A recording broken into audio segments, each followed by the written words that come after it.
feels like reading fog. It's like this. Okay, why don't we start on page 95. This is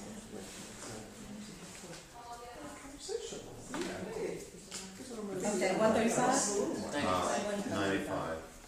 We must come to take Marx as if he were a writer, an author full of affects. Take his text as a madness and not a theory. We must succeed in pushing aside his theoretical barrier and stroking his beard without contempt and without devotion. No longer the false neutrality which Merleau-Ponty advised in the past for someone who, he said, has now become a classic and must be treated no differently than Hegel or Aristotle. Stroke his beard as a complex libidinal volume, reawakening his hidden desire and ours along with it. There is no need to criticize Marx, and even if we do criticize him, it must be understood that it is in no way a critique. We have already said and repeated that we laugh at critique, since it is to maintain oneself in the field of the criticized thing and in the dogmatic, indeed paranoiac, relation of knowledge. Marx's desire interests us. Marx must be introduced, the big, fat Marx, and also the little Marx of the Epicurean and Lutheran studies. His entire this entire continent into the atlas of libidinal cartography, or rather the reverse, to start crossing this strange country with our affections and disaffections, letting our attachments and our deception circulate, refining our analysis here and neglecting it there, because we have neither the hope nor the intention, neither the hope nor the intention of setting up a portrait of the work, of giving an interpretation of it. We do not interpret, we read, and we effect by writings. Go back to that first sentence. We must come to take Marx as if he were a writer, an author full of affects. Take his text as a madness and not as a theory. Isn't he talking about himself as well? Yeah. You'd have to say that. The mad text of Marx, that's what he is interested in. Just as we are interested in the mad text of Freud and others as well. I mean, my God, the critical biographies of Freud, they're plentiful and they're really quite good, very interesting.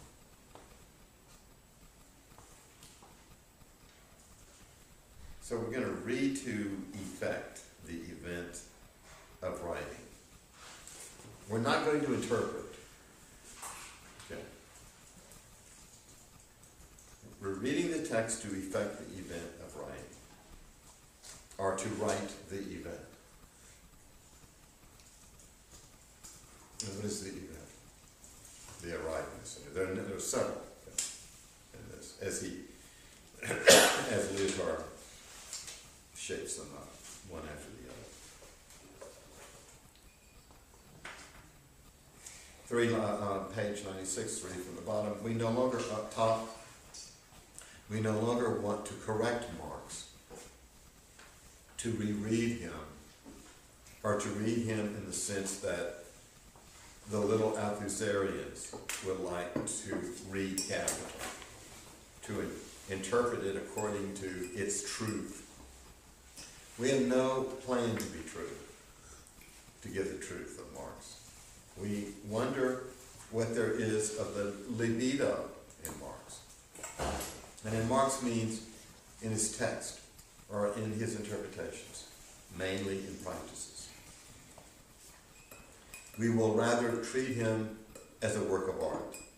We will take some incontestable detail, considered minor, in which, in fact, it is in regard to the manifest themes of the work. Quite certainly, however, that it is not so for the libidinal geography of the continent.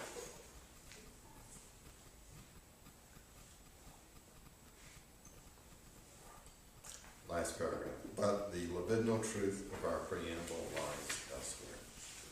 It already states the essential, which is this. The old man is also a young woman to us, a strange bisexual assemblage. The dispotifs, which channel their impulsions into theoretical discourses and will give rise to organisms of power, the very ones which will harden into the German party, the Bolshevik party. These dispotifs are, of course, compromise formations. They are so many attempts to stabilize the forces on the libidinal front. Mediations. 3 lines from the bottom. The perpetual postponement of finished work on capital. This is what he's really getting at here. Marx can't stop writing it. He's caught up in the intensity of writing it. The perpetual postponement of finishing work on capital. A chapter becoming a book. A section a chapter. A paragraph a section. By a process of cancerization of theoretical discourse. By a totally pulsional proliferation of a network of concepts, hitherto destined, on the contrary, to finalize and to define and to justify proletarian politics. Hence, by the racing of a discursive machinery explicitly, however, laying claim to rationality, theoretical, practical. In the non-finito, a characteristic of rational theory is the non-finito, a characteristic of rational theory. We are able to support this in these post-relative days, but for Marx and therefore for Engels, the impatient, it must rather have been a bizarre, worrying fact.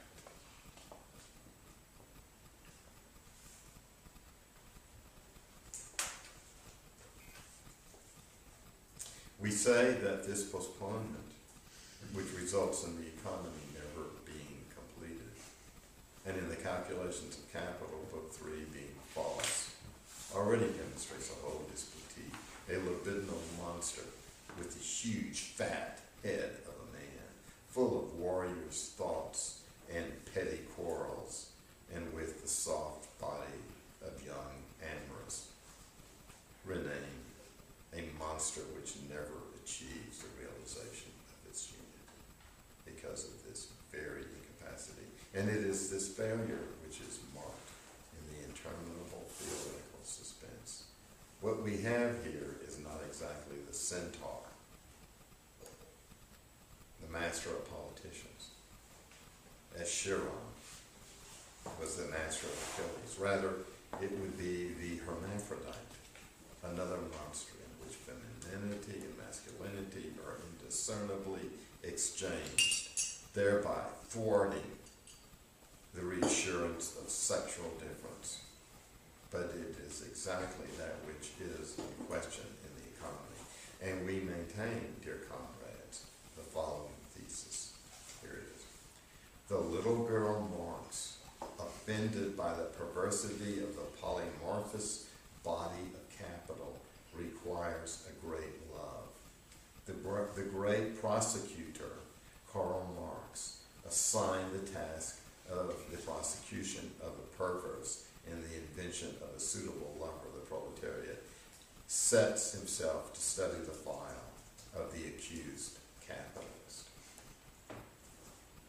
What happens when the person assigned to the prosecution is as fascinated by the accused as he is scandalized by him?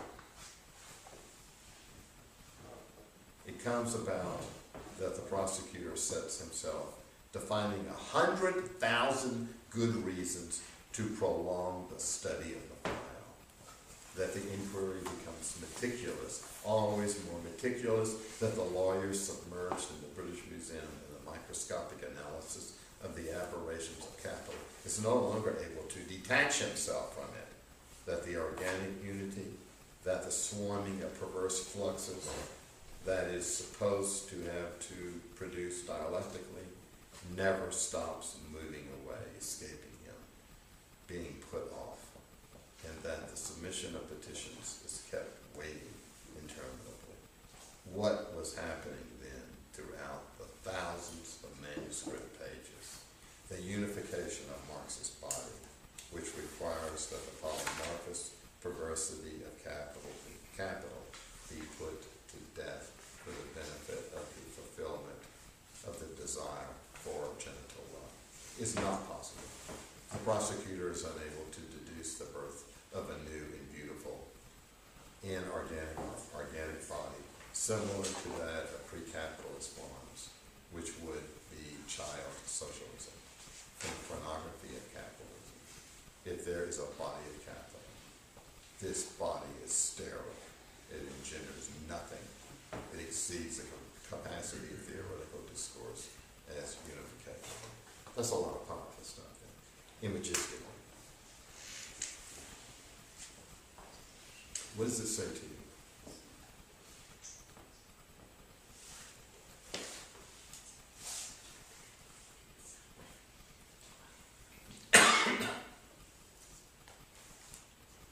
Well, if Marx is an analyst, then he has his own transference relationship with capital. Yeah. It's so strong that the analysis is interminable.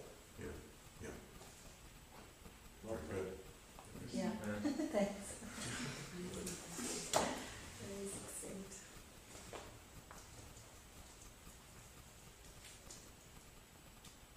What the young maiden wants is someone to defend her, right?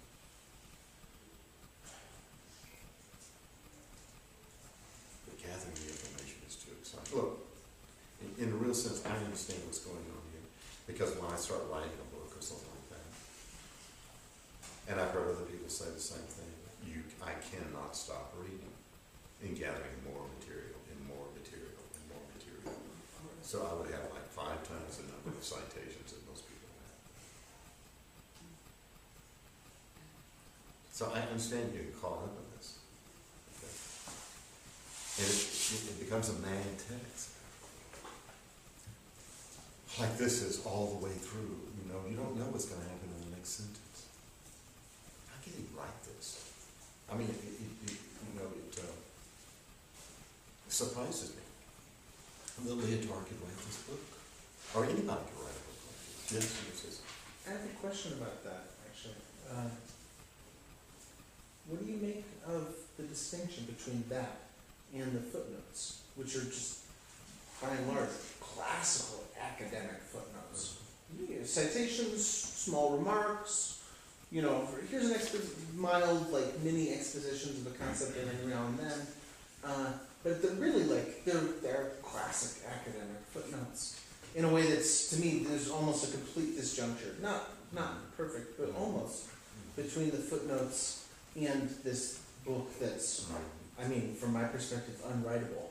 I don't know that it's unreadable, but it couldn't have been written, it just somehow was here. Yeah, they are very traditional. And there's some content footnotes here.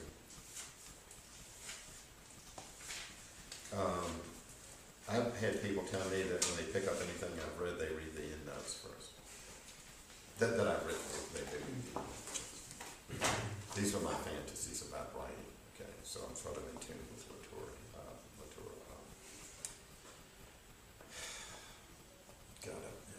Lyotard.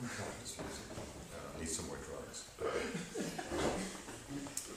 When I was writing my dissertation, way back in literature, I wanted to write a novel, let's say, that was all indexed. And one would have to infer from the index. It's a thick descriptive index. Okay. And what the novel is, they would have to infer, right? The narrative. I'm sorry? Somebody did that. Oh no, someone stole it? Come on. I think somebody you've heard of. I just can't remember. What is it again? I'm sorry? Can you explain that one more time? Well, I got the idea of doing this from Nabokov, Pale Fire, because he has an index in the back of his novel, okay, and he plays around with the index as a genre. Okay. And so I thought, man, I will write a novel that will be nothing but an index, and the main character's name is, and I would have to change it now, Dexter. Okay.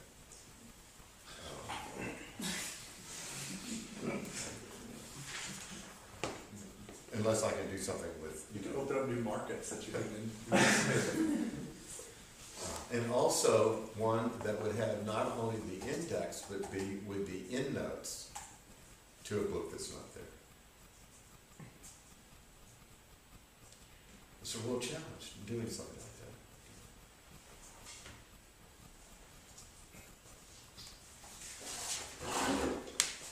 So I'm obsessed too, but I haven't done it. But no, really, I mean, really, don't you find you can't, you have a deadline. You get something done. And you just want to keep on going because it's so interesting. Maybe it's dull for you, I don't know. A particular topic every now and then is dull. But I don't have to write anything dull anymore. So, I just get caught up in it. So I completely understand this. And then 10 years later, I say, okay, I guess I should try to get this published. But I could have written 5 in that period of time. So it's kind of productive, but you can get a high. It's like being on a special drug or something. But okay, if you were a Marxist, would you find this offensive? Sure. Well, that is the truth of the matter. That it took him forever. He never finished. Well, are any of us Marxists? Does anyone of you here self-identify as a Marxist? Is it offensive? I think before Althusser it would have been a challenge, but after Althusser, probably not. I think it's a difference between reading Marx as a philosopher would read him versus reading Marx as a political economist might read him. If you think Marx is in dialogue with a cohort of workers or a class of persons, I could see people getting uppity. But if you remember that Marx is really in dialogue with Ricardo and a host of other political economists, it's like, I guess it was kind of bad. He was. It's not a secret. It's huge. Yeah, some of them really go up after Althusser and the truth of the text and so. But I mean, there's a critique kind of buried amongst all of this jumping back and forth, the calling it a rational theory and calling Marx's project like unification of capital. Maybe unification of theory of capital, I can't remember. But I think, within the Lyotard system, that's problematic. He's very clear. We want to write about the mad text of Marx, not the theorists of Marx. But Marx's, kind of libidinal drive is to this unification, is to this rationalizing, something that I'm taking a wild stab here. Lyotard's going to say is not rationalizable.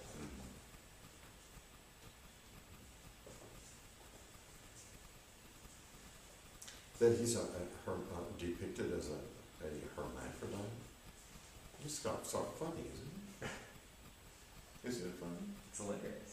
Oh, please. Good. I don't get it. I hope that someone has a better idea about it than I do. Don't get what I'm sorry. A better idea about Marx, the little girl Marx. It just seems kind of bizarre. Seems what? Kind of bizarre. Yeah.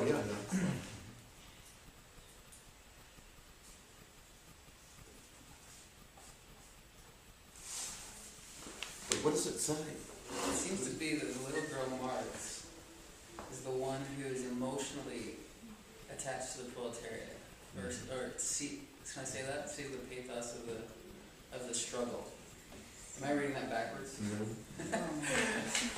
Oh, and it's the masculine Marx who has to I have to master this project.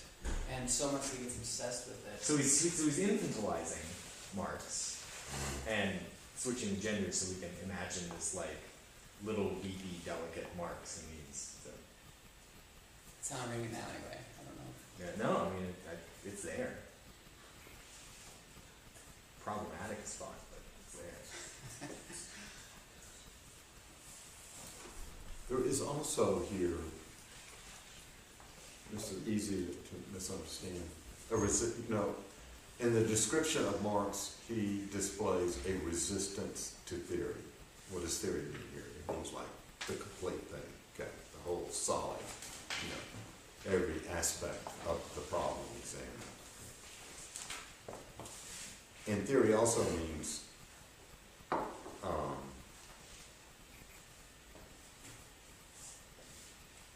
a volume with everything in it. I guess it's sort of a repetition. Okay. Paul de Man, has that essay, Resistance to Theory. So it could be somewhat misunderstood what I'm saying, but he doesn't not want to theorize, which makes everything whole and explains everything. It's a theory about everything. Okay. Normally theory means that.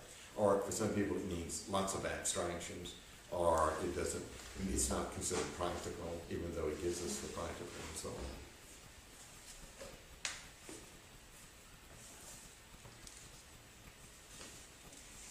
What was happening then throughout the thousands of manuscript pages?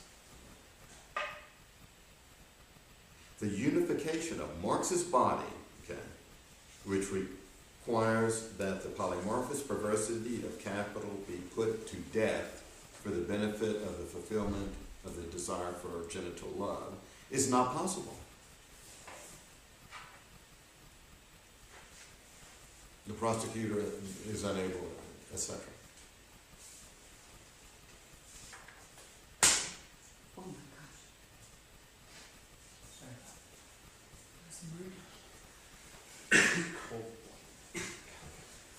Then on page 98, we get that first full. Did you have your hand up, Ira? No, I'm sorry, I was coming at 5. Did you get it? Mm-hmm. Oh, sorry. Sorry. Did you pull the wings on? Oh, no. Quote, I do not want to be resigned to sending just anything, Marx wrote to Engels, who presses him, prior to having the whole work in his sight. Whatever defect they may have, it is to the advantage of my writings that they constitute an artistic whole, and I can only achieve this result in my own way and by never having them printed until I have them before me in their entirety. These writings their own, however, never constitutes a visible artistic whole, whose model is an inorganic body, organic insofar as it is a complex, complete and fecund totality, inorganic insofar as it is not biological but theoretical, etc. The young, innocent little girl Marx says, you see, I am in love with love. This must stop. This industrious crap that is, oh, I've lost myself. I've lost myself. Help me, where am I?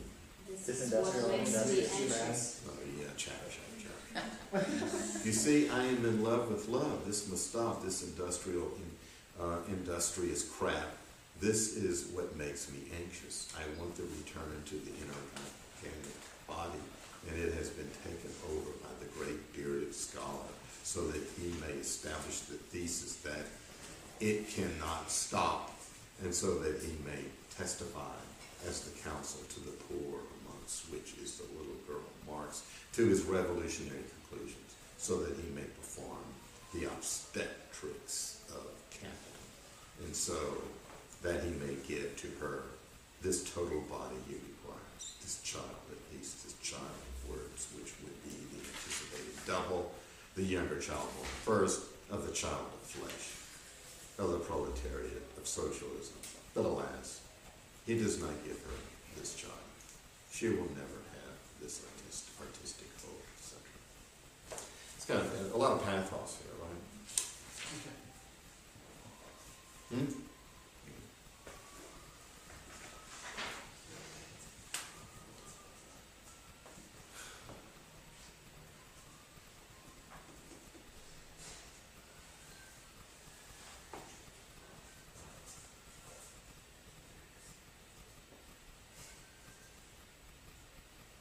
What if,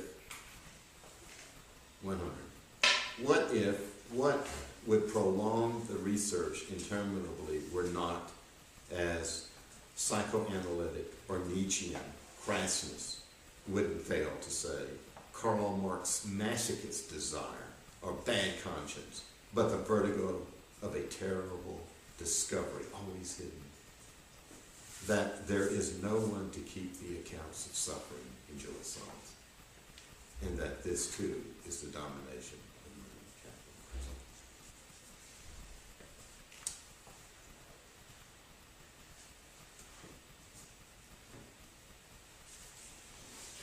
Then on the next page he's talking about we desire a schizophrenic model.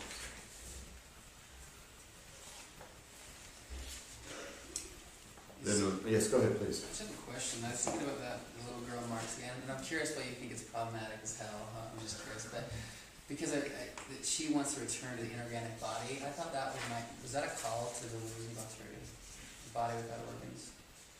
And I just this almost like, was that a critique of it's a utopian, that it's a utopian theory? Do you see what I'm saying? I know it's not, especially after we talked about that quote and stuff, but. You see that? I mean, it's hard to say. I mean, reading through this, like, it almost seems like the way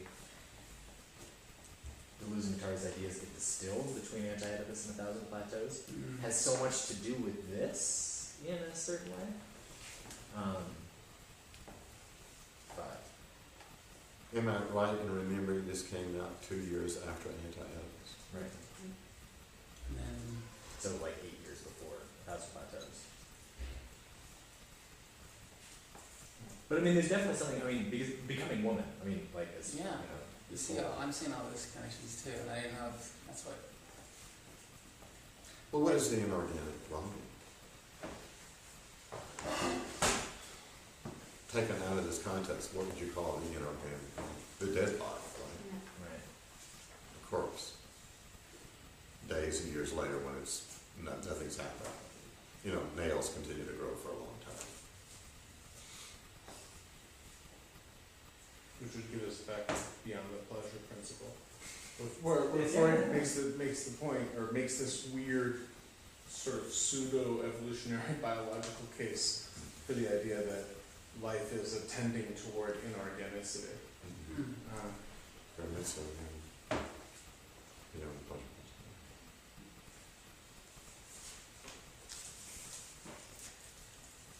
principle. So back to why is it problematic?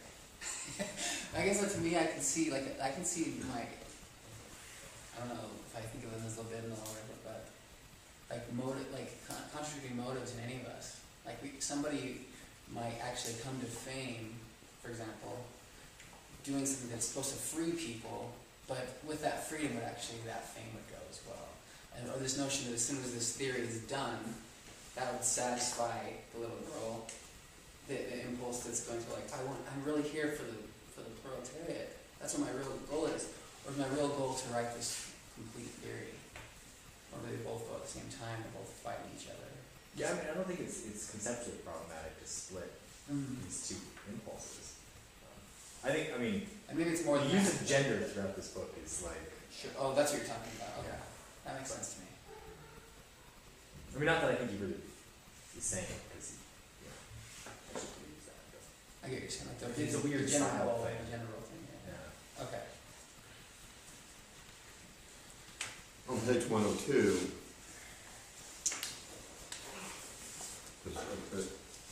5 lines down, what Marx perceives as failure, suffering, and maybe even lives through as resentment is the mark on his work of a situation which is precisely the same as that of capital.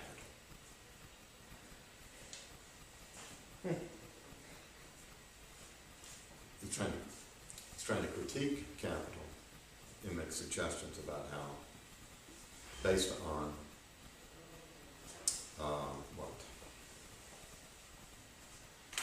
proto or early forms of communism, historical. But there's a suggestion here that he sees this, he understands his failure, that he's caught up in capital. And which gives rise to a strange success as much as to an awful misery. The work cannot form a body, just as capital cannot form a body. And this absence of organic artistic unity gives rise to two divergent movements, always associated in a single vertigo, a movement of flight, of plunging into the bodiless, and thus of continual invention, of expansive additions or affirmations, of new pieces, statements, but elsewhere musics, techniques, ethics, to the insane patchwork, a movement of tensions, and a movement of institution, of an organism, and of organizations, and of organs, of totalization, and unification and movement of reason.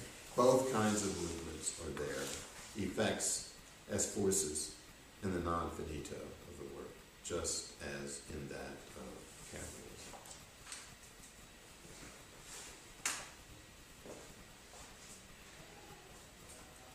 Is it clear now that a libidinal economy is a capitalistic economy? That could be a trick question.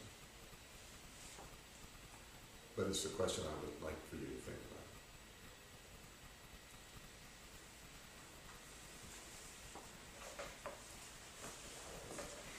The same or high degree, the same.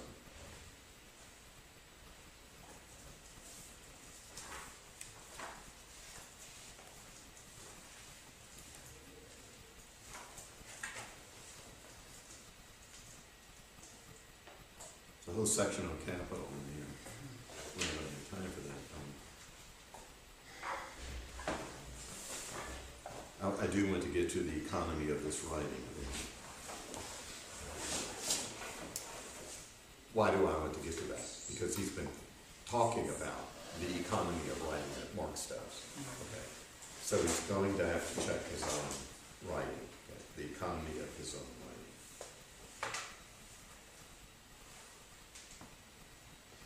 In the next paragraph, there's a comparison with Lawrence Stern's Tristram Shandy, who consciously attempts to, use delay or deferring, the conclusion of the novel itself.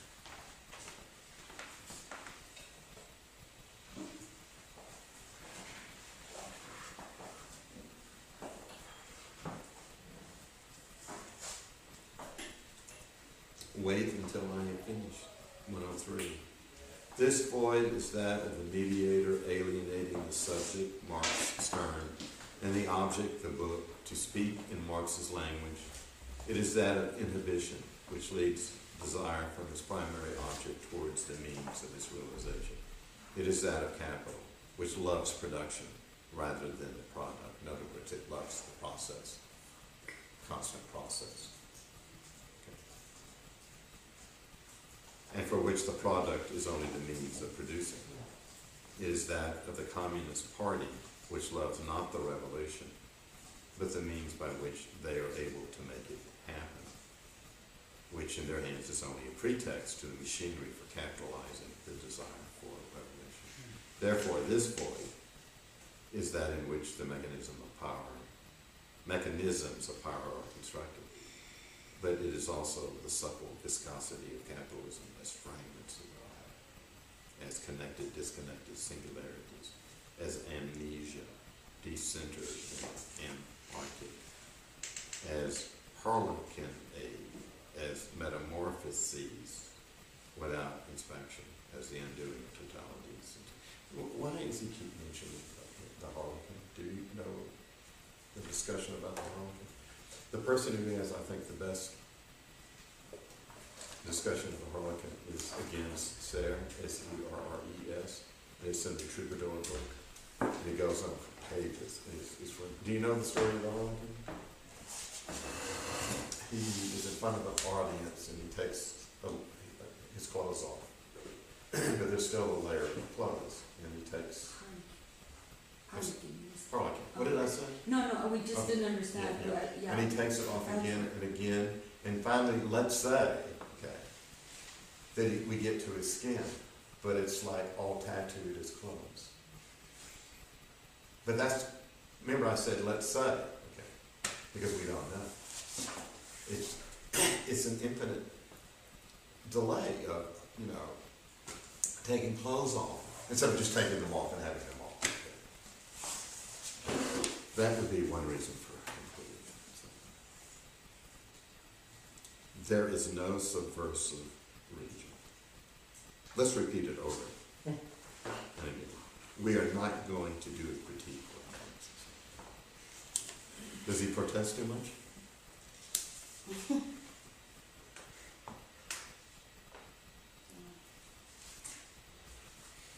There are no subversive, there is no subversive region.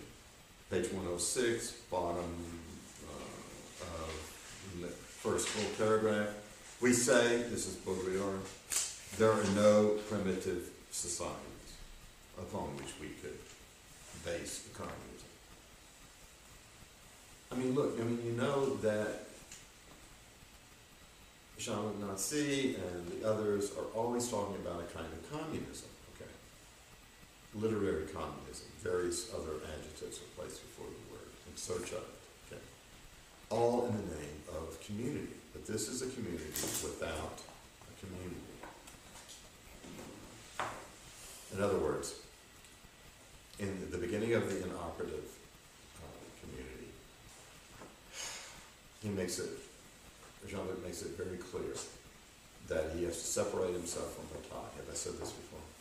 I digress. This is what Simon kept saying, I digress. From what poem? From what? Proof Rock.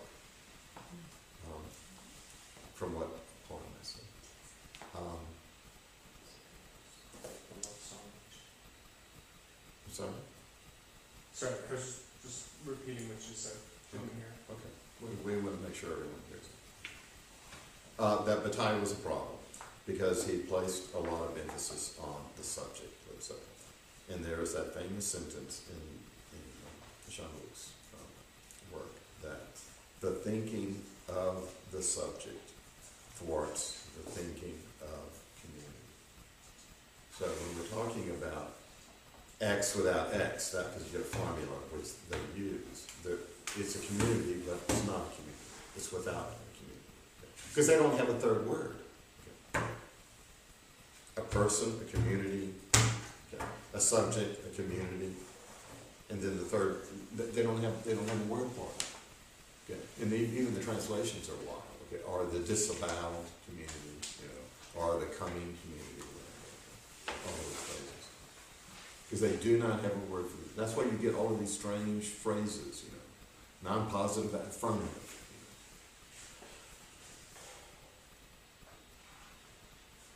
It's like the subject without a subject.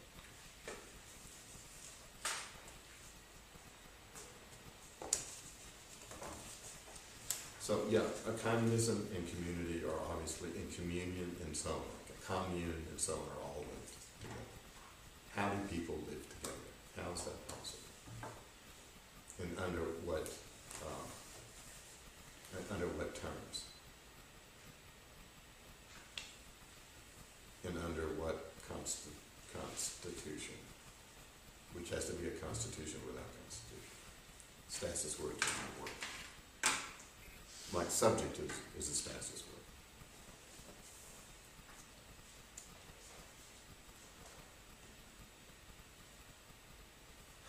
107. God. We will show, this is about 15 lines down. We will show this in Marx. Wait a minute. What have I done? Have I gone back? No. We will show this in Marx, not in order to convince that this is the case, rather through a species of pleasure, through affection for the young girl that he is dreaming of reconciliation and believing that this had taken place in the past, somewhere else, and that she and her lover, the proletariat, had been deprived of it. We will show that speaking of the archaic laborer, This feminine Marx has some resonances, not unrelated in general to those of Baudrillard, forging this myth of symbolic exchange. For what happens to whomever does not want to recognize that political economy is libidinal, is that he reproduces, in other terms, the same fantasy of an externalized region where desire would be sheltered from every treacherous transcription into production, labor, and the law of value. The fantasy of a non-alienated region. A utopia. Or an atopia, which is still a utopia. Or an e-utopia that I have up there.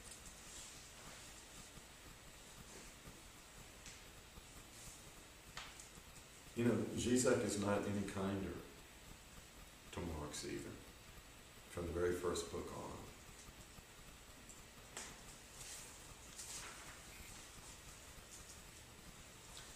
Then on 108, he announces, every political economy is libidinal. There is no primitive society, etc. Did I read that earlier? Above that, because there is no dialectic in Baudrillard, and this is because the subversive reference, that of the good savage and the good hippie, is, in his eyes, positively present in modern society, not negatively, as Marx imagines the proletariat to be. The marginals are libidinal affirmations. The proletarians were negations of negation, in a journey in a sublation. We fear only the consequences of this small detail, of this methodological nuance, that the affirmative should be delimited as a region, since every region gives rise to regime and reign, to sign and mechanisms, and if therefore all one's hopes were placed in it, one is certain to despair. Perhaps as politicians, we still and always desire to be in despair. So there's a lot of psychoanalyzing of people who are politicians. Like, remember, just gaming when he refers to himself as a politician, but the word's no good in his own. So does he himself, yes. Suffer, yes, he does. Then there's a reference to anti-Oedipus on 109, 4 lines down from the top.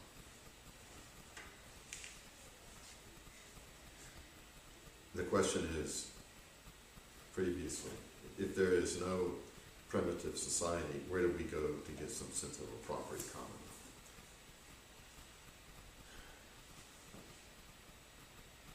That would not be scrambled, and this should be clearly understood. Scrambled does not mean thwarted, tainted by a foreign evil instance. This is simply the problematic of alienation. It is to invoke another brother, what still belongs to anti-Oedipus, to the thought of an error or of a criminal act.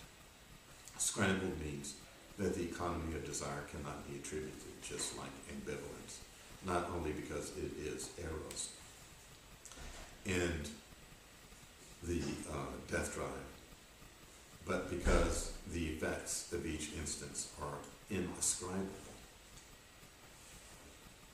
As we've said, scrambled then by itself and in itself, not crossed and alienated by another political economic order. There is no alienation from the instant one escapes the critical relation.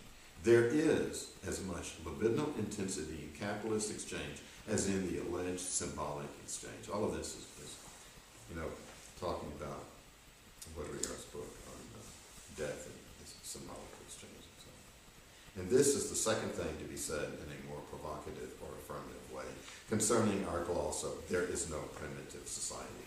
Not merely there is no other regional reference, but capitalism is also a primitive society, or the primitive society is also a capitalism.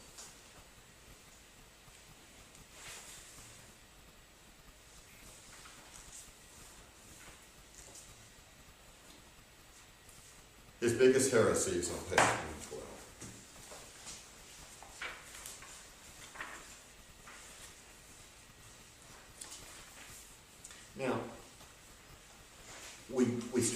was just gaming, and then we took it out, that was out of chronological order, and now we're talking about libidinal economy, we're trying to get a sense of what he is saying, just at the literal level. Then we go into the different end.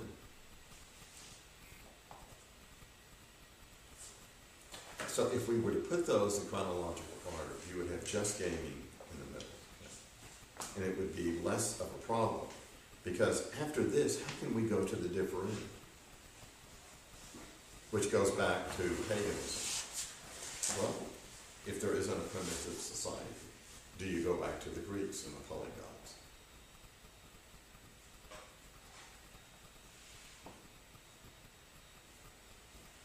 At this point in time, I'm not as convinced as I was before about the differend, which is a magnificent piece of work. Okay.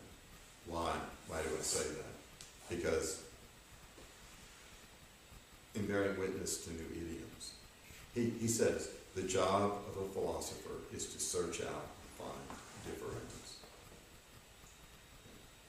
Or, you know, one side is favored over the other, and it's begging the question, in other words. Okay? And there's no third party to adjudicate between the two. And what he says is, we must bear witness to new idioms. And he starts talking about the Pagani, who live on the border zones, where they wage war, but not the way we do war.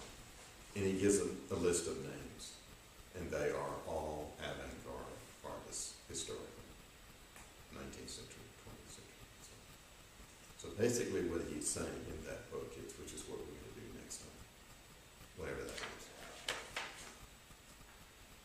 we would have to rest all of our hopes on, in that one book, growing out of the movement from this to just getting to the different. People who are inventive, not just novel in their ways, but inventive, discovering whole new worlds, whole new sets of relationships. And it's hard for me to still think that art can do that. I understand that it does that, but it's hard for me to think that it can take on this humongous problem, the problem of human beings.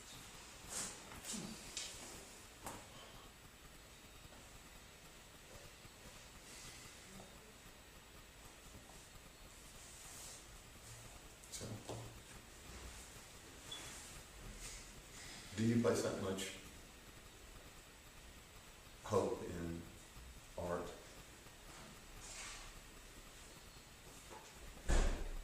No, I think that's asking a bit much. Do that. But maybe we don't need help.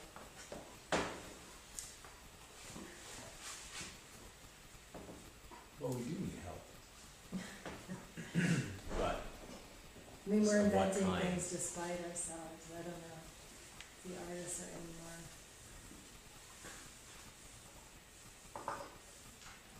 I mean, it's all invention. I mean, it's all invention. Yeah.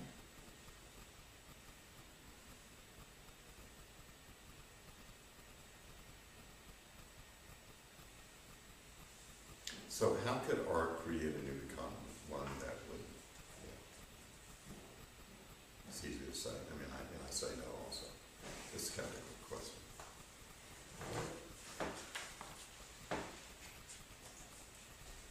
We seem to have come to the end of the presumption that, by way of new economy, we keep doing all these things, and they cause serious problems in the environment. You know, they damage, upset the ecology. And then we put all of our faith in some genius, or quasi-genius coming around and inventing something to clean it up. Who sees things differently, can look at a problem and see it totally differently, and solve it. I'm sorry the screw is probably the main something.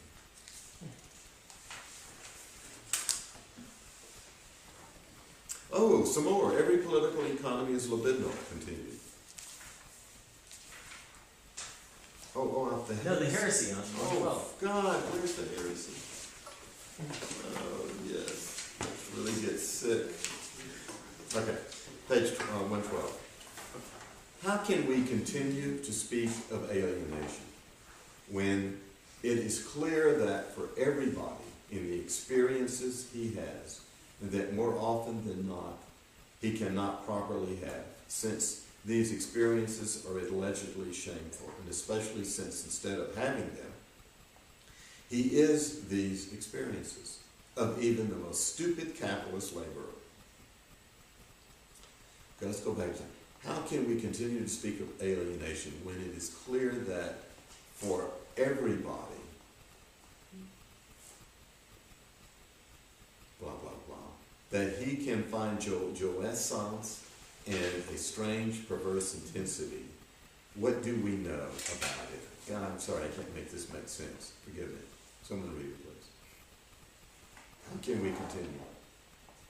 How can we continue to speak of alienation when it is clear that for everybody, in the experience he has... Now skip the parentheses. Oh, okay. Of even the most stupid capitalist laborer, that he can find jouissance and a strange, perverse intensity. What do we know about it when it is clear that not one productive or artistic or poetic metamorphosis has ever been accomplished, nor will be, by a unitary and totalized organic body, but that it is always at the price of its alleged dissolution, and therefore of an inevitable stupidity that this has been possible. When it is clear that it has never been, nor ever will be, such a dissolution, for the good reason that there has never been, nor ever will be, such a body bound up in its unity and identity, that this body is a fantasy, itself purely libidinal. Erotic and hygienic equals Greek, or erotic and supernatural equals Christian. And that it is, by contrast with this fantasy, that all alienation is thought and resented to the sense of resentment, which is the feeling aroused by the great zero as the desire for return. But the body of the primitive savages is no more a whole body than that of the Scottish miners of a century ago. There is no whole body. That's pretty dreary. Really? In terms of a primitive society, so it's a fantasy.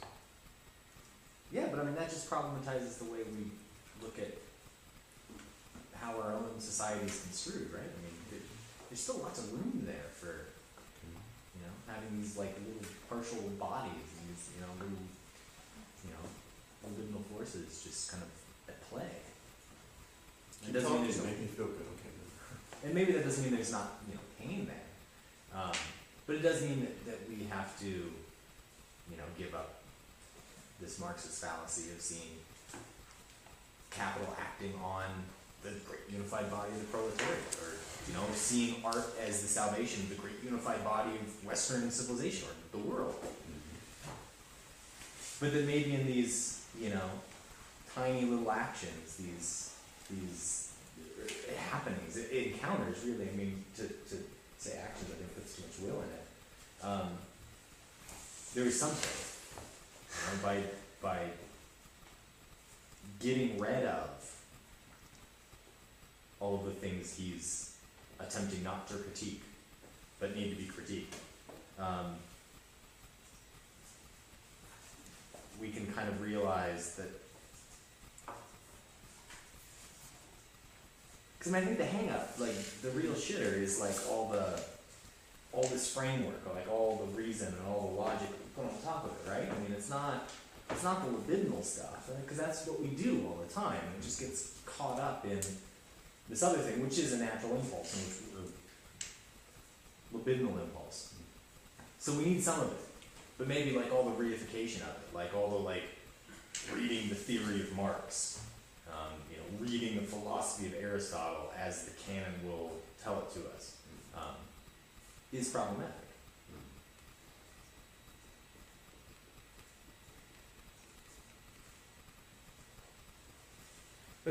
even in that, I mean, jouissance is unbearable. It is not in order to regain their dignity that the workers will revolt, and so on and so forth. There's no libidinal dignity, nor libidinal fraternity. There are libidinal contacts without communication for want of a message. This is why, amongst individuals participating in the same struggle, there may exist the most profound miscomprehension, even if they are situated in the same social and economic bracket. But it's positing, I mean, they're positing unified bodies. They're saying we are the revolutionaries. We are the But it doesn't Algerian matter. freedom fighters. What do you mean it doesn't matter? But then it doesn't matter, or rather, it only matters and it doesn't mean it.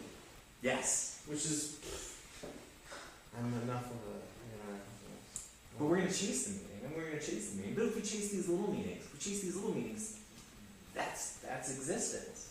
Chasing the big meanings is where we get real hung up, you know? He continues this on page 113, about 10 lines down.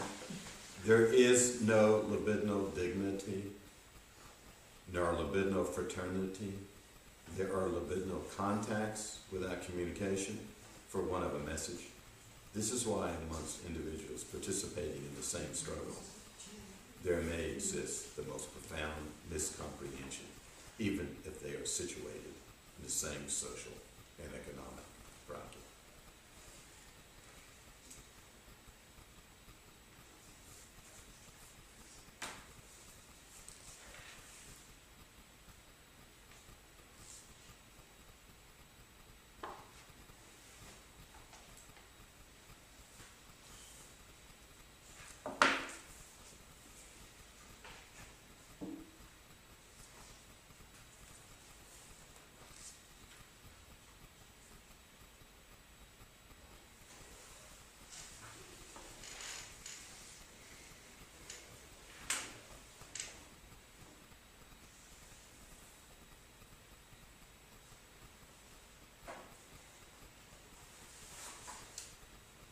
I mean, he's asking all these questions towards the end. If you jump also, I'm not going to read this, but on page 119, the first full paragraph, this is where my hatred lies, and so on.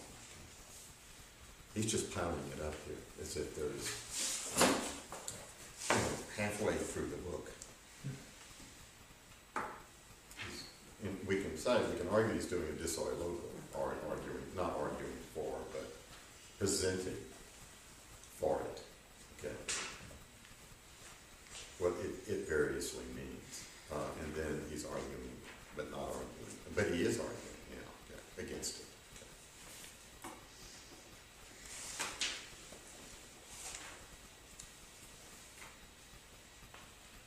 Okay. Page 120, there's more. End of the outburst. Love it. This has all been an outburst. Renouncing, therefore, critique and consolation. Quantity can be invested as such, and this is not an alienation. Fragmentation can be invested as such, and this is not an alienation. It is a fantasy, not simply reactionary, but constitutive of Western theatricality. To believe that there were societies where the body was not fragmented.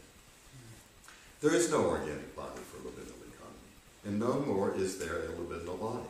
A strange compromise of a concept from Western medicine and physiology with the idea of the libido as energy subject to the indiscernible regimes of eros and death. So he's basically pulling the carpet out from under himself over and over again. After saying, end of the outburst.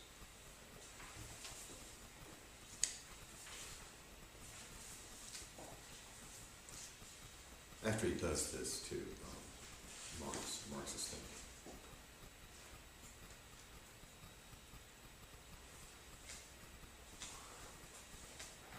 So yeah, it's going to be things over people as we get into 128 and 129. Objects over subjects.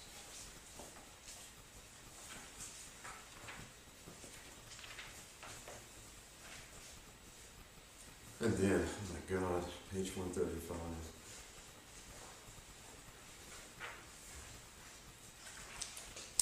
You see what I see there?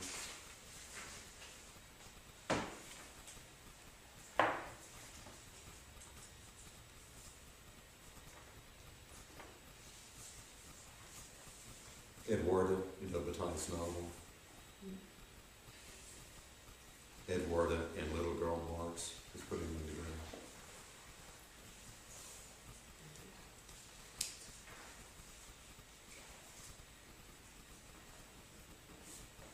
It's all about prostitution, page 136. Already in 1844, Marx lays into crude communism, which is only, he says, a generalization of private property, the institution of a species of private community, for women in particular, the same position as in 1848. The placing in common of women is prostitution. But this reveals the secret of capitalism, just as a woman passes from marriage, according to the hypothesis of this crude communism, to general prostitution. So the entire world of wealth, etc. and so on.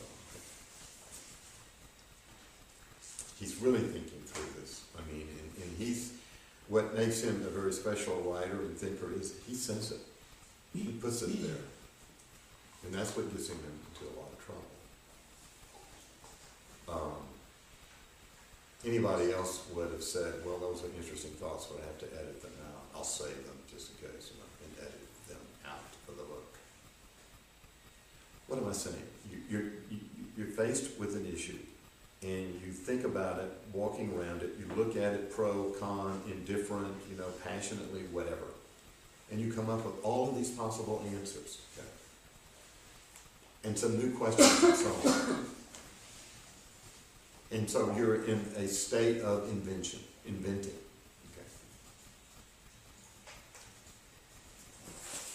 Okay? And what he does is to write the paradigm.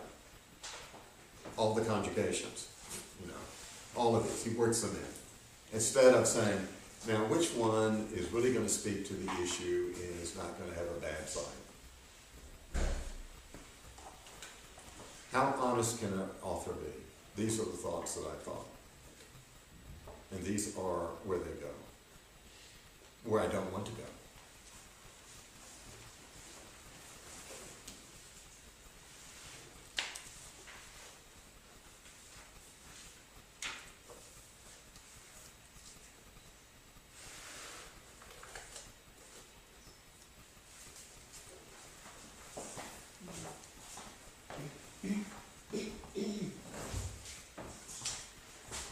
It must be said, the little girl Marx invents critique 140 with her fat-bearded prosecutor in order to defend herself from this horrifying fascination which the disorder of the pulsions also provoke in us.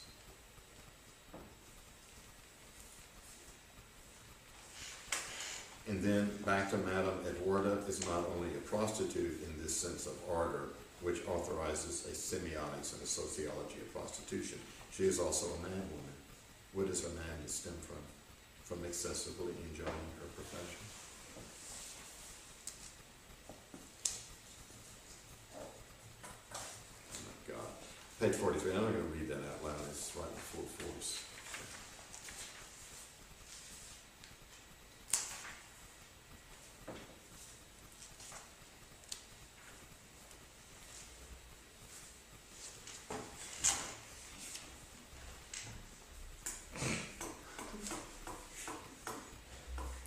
Page 152. The death of capital cannot come to it from within, from some contradiction. There is no contradiction. There are at most disequilibrium states. There is no death through disruption, etc.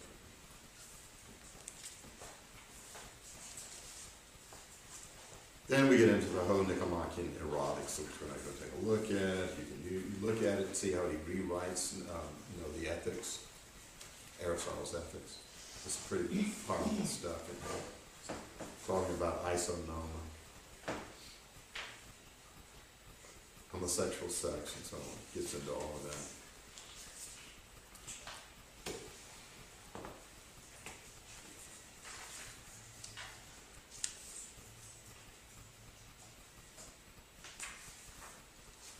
A lot of talk about the meme maison. Sorry? The M-E-S-O-N, the meme.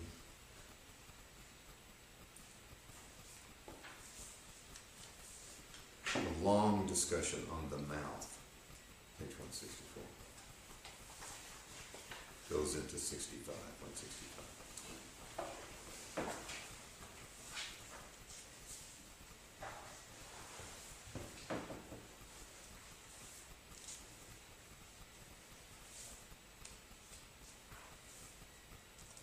Digging up all this old stuff, trying to see if it'll work in terms of trade.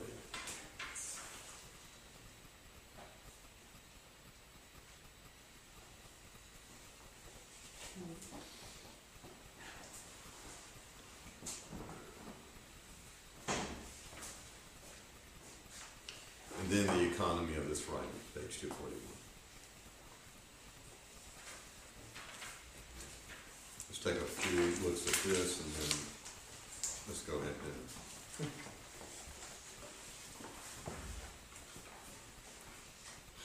241, economy of the figurative and the abstract. What is this discourse? Now it's super self-reflexive. How is it legitimated? Where is it situated? Who authorizes you to speak in this way? Are you the manager of the great skin? He's addressing himself, obviously. But how could you be when it is ephemeral and offers nothing to hold on to or secure? Aren't you concerned with pure imagination and rhetoric? Are you looking for truth? Do you claim to speak it, to have spoken it? Haven't you produced just another new philosophy, yet another system, yet more words? Have these words the pretension to change the world, at least, if not what? To interpret it, wretch? In truth, it is pure imaginary fabrication on your part. The realization of desire on the skin of language. As you would put it, aestheticism, elitism. So is he reading himself in Discourse? Yeah, self-critique. It's going to put all the voices in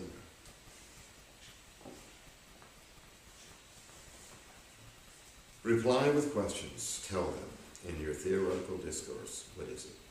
All your questions have the underlying reference to this discourse, the true speech.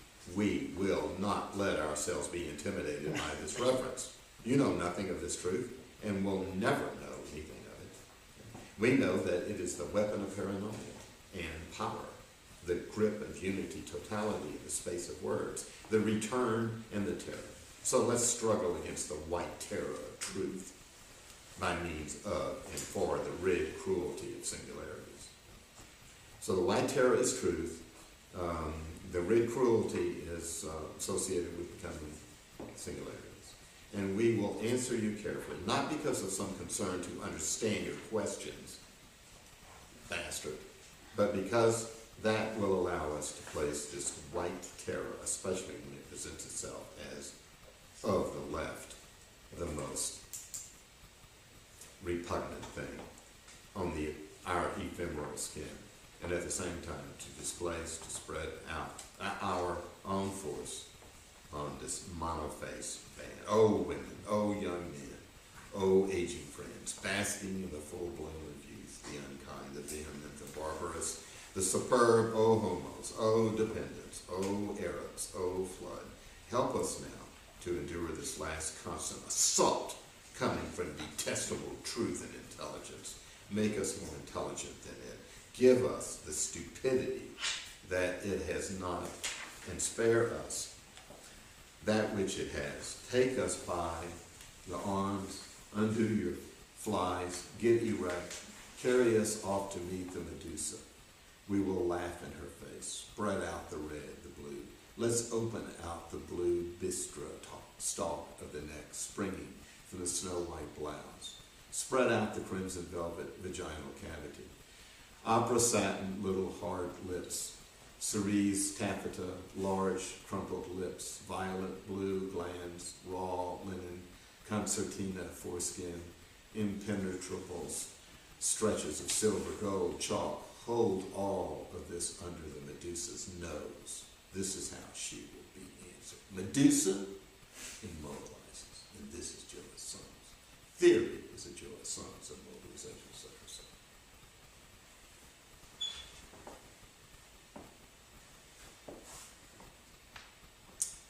Then we return to the logic of the cut down the bottom of the page. I cannot emphasize enough the idea of